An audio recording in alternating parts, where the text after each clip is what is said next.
उत्तर भारत में भक्ति आंदोलन एक महत्वपूर्ण धार्मिक और सामाजिक परिवर्तन को दर्शाता है। यह आंदोलन 15वीं से 17वीं शताब्दी के बीच विकसित हुआ और लोगों को धर्म, संस्कृति और सामाजिक समानता के नए दृष्टिकोण से अवगत कराया। इस काल में संतों और भक्तों ने एक नए प्रकार की आध्यात्मिकता का प्रचार किया, जो सीधा मानव हृदय से जुड़ी थी। भक्ति आंदोलन ने सामाजिक संरचना में गहरी छाप छोड़ी, जहां जाति व्यवस्था और धार्मिक भेदभाव के खिलाफ आवाज उठाई गई। संतों ने अपनी रचनाओं में भक्ति, प्रेम और मानवता का गुणगान किया, जिससे आम जन को अपनी भावनाएं व्यक्त करने के लिए एक मंच मिला। इस आंदोलन ने आम लोगों की सोच को बदला और उन्हें समाज में अपनी भूमिका को समझने का अवसर प्रदान किया। इस आंदोलन के प्रमुख संतों में कबीर, तुलसीदास और मिल्लन जैसे व्यक्तित्व शामिल थे। कबीर ने भक्ति के द्वारा सच्चाई और इंसानियत की बात की। उन्होंने जाति के भेदभाव को नकारते हुए प्रेम की शक्ति को प्राथमिकता दी। तुलसीदास ने राम भक्ति के माध्यम से हिंदू धर्म के प्रति लोगों को जागरूक किया। उनके गीतों ने एक नई चेतना का संचार किया और सामाजिक सुधार की दिशा में लोगों को प्रेरित किया। भक्ति आंदोलन ने साहित्य और काव्य की एक नई धारा को जन्म दिया। संतों ने अपनी रचनाओं में सरल और प्रामाणिक भाषा का प्रयोग किया, जिससे आम जन तक आध्यात्मिकता की पहुंच संभव हो सकी। इन रचनाओं ने न केवल धार्मिक आस्था को मजबूती दी, बल्कि समाज में एकता और समरसता की भावना को भी विकसित किया। इस प्रकार उत्तर भारत में भक्ति आंदोलन ने सामाजिक और धार्मिक परिवर्तन की एक नई चेतना को जन्म दिया। इसने न केवल भक्ति की परंपरा को आगे बढ़ाया, बल्कि सामाजिक समानता, प्रेम और मानवता का संदेश भी फैलाया। यह आंदोलन आज भी भारतीय समाज में एक महत्वपूर्ण स्थान रखता है और इसकी शिक्षाएं लोगों को प्रेरित करती हैं। भक्ति आंदोलन की इस यात्रा ने हमें यह सिखाया कि आध्यात्मिकता केवल मंदिर में नहीं, बल्कि मानवता के सेवा में भी निहित है। भक्ति आंदोलन, जो उत्तर भारत में 15वीं से 17वीं सदी के दौरान विकसित हुआ, एक महत्वपूर्ण धार्मिक और सामाजिक आंदोलन था। यह आंदोलन मुख्य रूप से संतों और परंपराओं द्वारा संचालित हुआ, जिन्होंने साधारण जनों के बीच भक्ति के प्रति गहरी भावना जागृत की।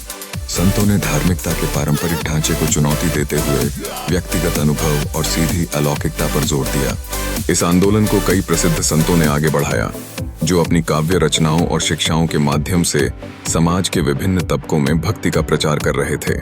तुलसीदास, कबीर, मीराबाई और नानक देव जैसे संत जनजाति, जाति और वर्ग भेदभाव को समाप्त करने के लिए कटिबद्ध थे। उनके गीत और भजन आज भी लोगों के दिलों को छूते हैं, जहां वे प्रेम, समर्पण और सामाजिक समानता का संदेश फैलाते हैं। भक्ति आंदोलन ने धार्मिक संकीर्णता को तोड़ते हुए आध्यात्मिकता को एक नए स्तर पर पहुंचा दिया। उत्साही भक्तों ने मंदिरों, आश्रमों और सार्वजनिक स्थलों पर एकत्र होकर भक्ति और प्रेम की आह्वान करते हुए धार्मिकता का अनुसरण किया।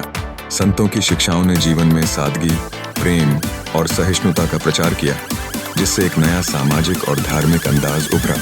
यह आंदोलन केवल धार्मिकता तक ही सीमित नहीं रहा, बल्कि उसने विभिन्न समाजों को एक नई दिशा दी।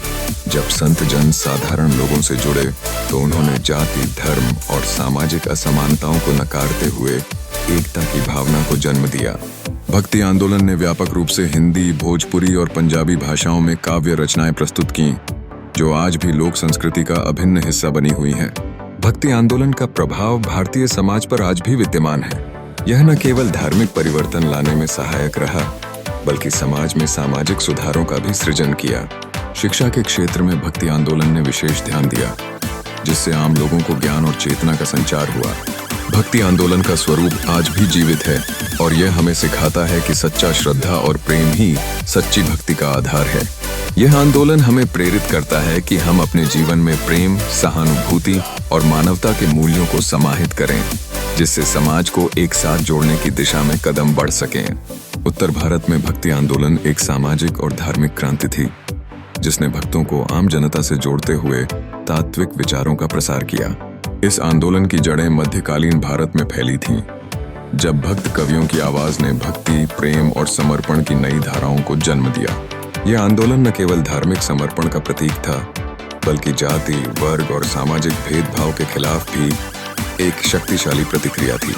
भक्ति आंदोलन की पहचान संतों की शिक्षाओं और उनके काव्य में है, जिसने लोगों में धार्मिकता की एक नई भावना जागृत की। संत तुकाराम, कबीर, मीराबाई और संत रैदास जैसे भक्त कवियों ने अपने गीतों के माध्यम से भक्ति और ईश्वर के प्रति सच्चे प्रेम को दर्शाया। इनकी रचनाओं में सरलता और गहराई थी, जिससे सरल जन भी इन्हें आसानी से समझते थे। इन भक्ति कवियों ने ईश्वर की भक्ति को जीवन का सबसे सर्वोच्च मूल्य माना और उसे प्राप्त करने के लिए सीधे और सच्चे उपाय बताए। भक्ति आंदोलन ने जटिल धार्मिक अनुष्ठानों और शास्त्रों से विदा लेते हुए सीधे और सरल उत्थान के माध्यम से लोगों को ईश्वर से जोड़ने का प्रयास किया। यह एक ऐसा विन्यास था जिसने भक्तों को एक समानता का अनुभव कराया। उत्तर भारत में भक्ति आंदोलन ने विशेष रूप से संत कबीर के विचारों के माध्यम से सामाजिक न्याय और समानता का संदेश फैलाया। जसवंत नायक, मीराबाई और तुलसीदास के काव्य ने धार्मिक सांप्रदायिकता को चुनौती दी और युगों युगों से चली आ रही रूढ़ियों को तोड़ते हुए एक नई सोच को जन्म दिया।